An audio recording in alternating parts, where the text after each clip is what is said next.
Finally, the speculation comes to an end. The government has appointed Revenue Secretary Sanjay Malhotra as the new governor of the Reserve Bank of India. He has currently been appointed for a 3-year term which begins from 12th December.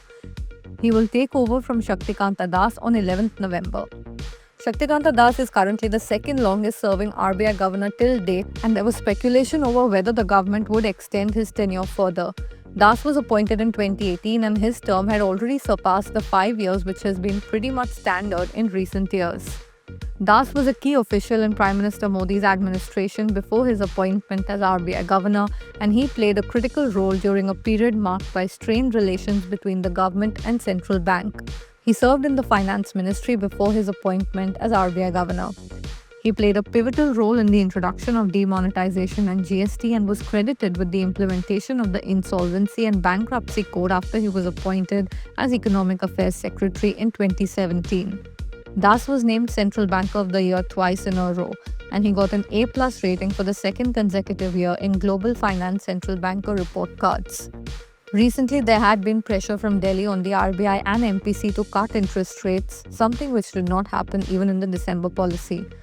Now Sanjay Malhotra will take on this role. Here's all you need to know about him.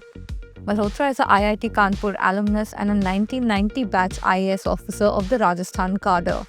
He also has a master's degree in public policy from Princeton. He has extensive experience in finance and taxation at both state and central government levels.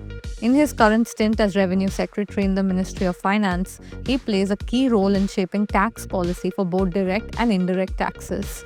He looked into tax-related proposals for the budget, and he was instrumental in achieving the recent buoyancy in tax collections. Before this, Malhotra was Secretary in the Department of Financial Services, where he handled key reforms and policy decisions in the banking and financial sectors. He has in the past worked as Chairman and MD of state-run REC. He also served as an additional secretary in the Ministry of Power. His leadership at the Department of Revenue will be seen as crucial experience as he steps into his new role as RBI governor. Hope you found this video informative. For more such content, keep watching Mint.